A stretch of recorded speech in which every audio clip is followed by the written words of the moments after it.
this is a book press, also called a bookbinding press or a nipping press. And it's really good at doing its one job exceedingly well, exerting pressure. Now this video is about this press, which I have made a new building plan about. Because the thing is, if you're getting into bookbinding, you quickly realize there is one tool you need more than any other tool, a press. This happens to be a really good one. So in today's video, I want to break this down and go over how this machine is made. How does the screw work? How do you use it? How do you build it?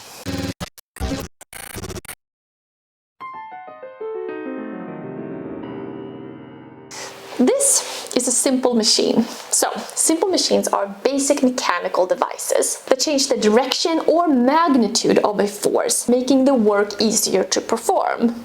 They include levers, pulleys, wedges, wheels and axles, inclined planes, and yeah, you got it, screws. A screw is a type of simple machine that converts rotational motion into linear motion, and also amplifies the force. And that's exactly what we got here, because with relatively little force, we can move the handle and increase the pressure underneath here. And the smaller the section right here is, which is called a platen, the stronger the pressure.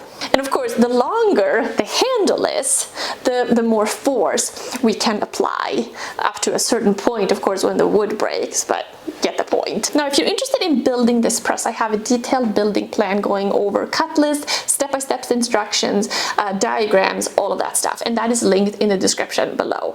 So, what do we have here? Well, basically, we have a base, two side posts, a crossbar cap, handle, and the platen, as well as, of course, the screw, which is really one of the main part of the whole press. Now the platen is connected to the screw inside here, so it moves up and down as we move the handle, and it's underneath the platen that we put any objects that we want to press. Now, the side posts here are connected to the base and the crossbar with half-blind dovetails, and there is a reason for that. Imagine as you are spinning the screw and you're exerting a lot of pressure right here. I mean, these things basically want to come apart. And if you have a less strong joint over time, that is, most likely what would happen. However, with dovetails, I mean, once you put the dovetails in place, they're really locked in there and they won't come apart. So it's an ideal joint for a project like this from a strength point of view. And the reason why they're half blind, which means that they don't go all the way through, there's like a little point right here that is hidden, and that is just for aesthetic reasons, because it keeps the line clean on top here. But if you prefer, you could just make full through dovetails, because it doesn't actually change the operation of this press. Now, what's really interesting about this unit is the actual screw. The screw we used here is called a heavy-duty press screw. Sometimes it's called a workbench screw or a shoulder vise screw. It has single lead Acme threads. Okay, so what does that mean? It means that the Acme threads have a trapezoidal profile, providing greater strength and durability for heavy loads, whereas regular threads have more of a triangular shape to them, and that's what typically is used for all-purpose applications. Now, you don't have to use this particular screw. In fact, you could make your own wooden screw if you want, which is what we've done on other bookbinding equipment. This right here is a book vise, a wooden vise, or a finishing press, you can call it. You can see it's quite hefty. And here we have wooden screws. We have actually wooden screws over here too, which is on the sewing frame. These screws are much smaller. This one, we actually borrowed the jig to be able to make this size of wooden screws, which are really interesting screws. Now, I really like wooden screws from a looks point of view, and they are so traditional. However, the one thing about them is they're quite creaky. They squeak a lot when you move them. Nothing, like, there's just a lot of, it's not very smooth operation when using wooden screws. Whereas the metal screw is just so much smoother and easier to operate. And especially for a press, that when you do bookbinding, you constantly use. You go back and forth to the press all the time in between different stages, so it's nice to not have to fight with it. It's nice if it's smooth and easy to bring it up and down. Now, inside here, this screw looks kind of similar to this guy here. Now the screw is made like this. There's a thicker section at the very tip, followed by a narrower shaft before the threading begins. The thicker end is what is encapsulated inside the platen here. So we have the platen piece and we have a section carved out inside and a hole drilled in the middle, and this is where we have two metal pieces. We used aluminum with a hole in the middle. Now when we assemble this, we bring the screw all the way down so the tip is sitting in that shallow hole. Then you place the aluminum pieces on top and secure them. Now when you spin the screw, it can still spin freely while being kept in place. So it's kind of ingenious when you think about it. Now the same concept is used in this little wooden drill press vise we made a while back. Squeaky. So this uses a wooden screw as well, and all the parts we cut out on the CNC. And this is kind of like a little play vise, or you can use it for electronics, things like that. And the way this works, you can see the screw is designed the same way. Narrower right here, thicker at the end. To secure it, you tighten the screw, which caps it in place. And now you can move the vise back and forth. You can see the threads on this screw is more of a pointed triangle shape, compared to the Acme threads that are more square. So this screw is, it's different on two counts. First of all, it's made in wood, and then the shape of the threads are different. Not to say wooden screws aren't strong. I mean, they have been used traditionally for so many applications, and they are strong, especially if they have a large enough section where like the nuts are on the inside. But a metal screw is just machined so much finer, and therefore it is much smoother to use. So when do you actually use a press like this? Through the process of bookbinding. Now, I would say two major ways. Primarily, I like always to keep my folded pages, books in the works, in the press, because it keeps them neat and ordered and pressed.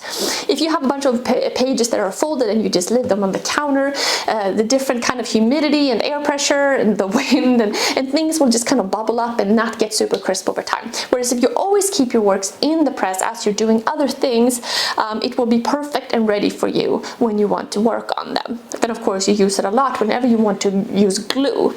So if you're gluing paper to paper using water-based glue, you don't get any bubbles or anything like this if you use the press. Also if you glue fabric or leather to the book boards, again, get very clean and crisp results using a press like this. So it's just a tool that you constantly go back to. And usually you always have something in the press if you're working on something. Another nice thing about this design is you can see that there's a decent amount of space right here.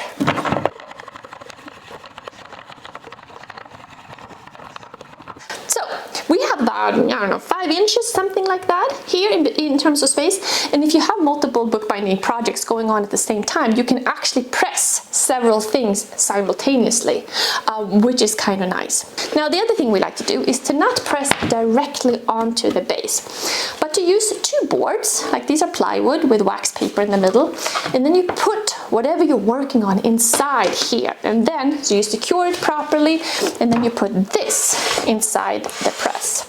Now there's 2 reasons for this. It evens out the pressure going down, so it is nice and even. And the other thing is, when you are bringing paper and books in, sometimes things can shift a little bit. Whereas if you put them first in here and secure it properly, and you get it all perfect, and then you clamp it down like this, you hold it down, and then you put it in, you don't get any of that shifting, so it stays nice and intact the way you want it. So it makes it easier to use.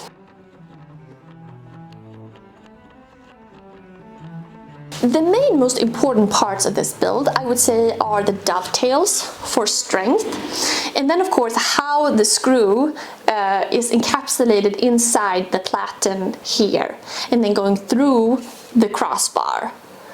So this can move up and down. That is the main principles of this build. Now, with the particulars, what exact screw you use, what type of wood you use can change depending on what you have access to.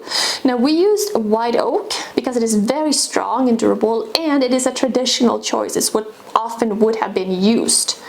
And the reason why we use such heavy, thick wood is because you really want that weight. You want that extra. Remember, these presses are traditionally made with cast iron, so extra weight is a good thing. Now, you might not be able to get a hold of wood this thick. I mean, this is like 2 inches at different parts, and you need even thicker wood than that by the time you plane it down and get it to a perfect thickness. But there is a reason that we use really thick wood. So if possible, I would recommend using as thick wood as you can.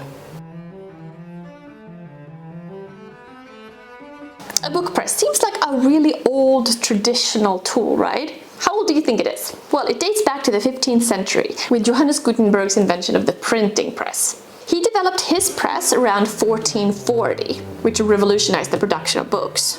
But where did he get the idea of the press from? He did not come up with it himself. That came from the screw press, which was originally used in agriculture for pressing grapes and olives, so for wine and olive oil. And the main idea was to create a mechanical device that was capable of applying even controlled pressure to inked type, so you could transfer text onto paper more efficiently and uniformly.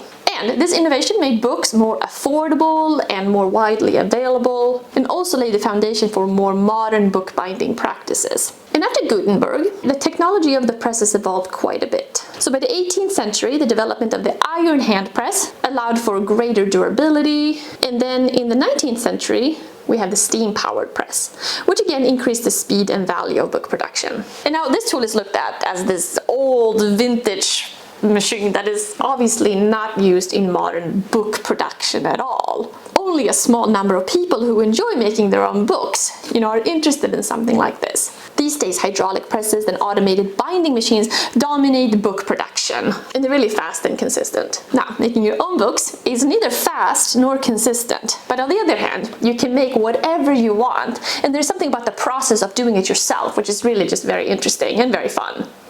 So the book press, it's a wonderful machine. I mean, it's super simple to use and it does its job really well. When you're in the process of making books, it's amazing how often you use it, and you always have something sitting in the press. So if you do want to make your own, I have a building plan in the description below that goes over the cut list, the joinery, the type of screw, how it is all connected, all of that. So you can check that out. There's also a building video that goes over how this is all put together with all the different steps.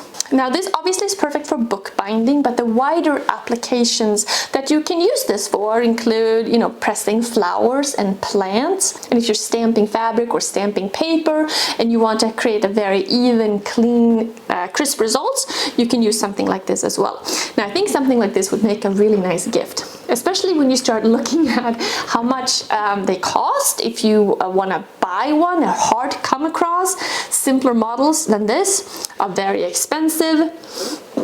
I mean, you might be able to find an old version and restore it, which would be kind of fun, but not necessarily cheap either. So this is really a project that, if you are able to do it, is very worth it to build yourself. And much cheaper than if you were to buy something already constructed, if you could even find it. So thanks so much for watching. Let me know if you have any questions in the comments below, and I'll see you soon. I want to make more videos about our bookbinding equipment because we have the vise, the sewing frame, and the book plow.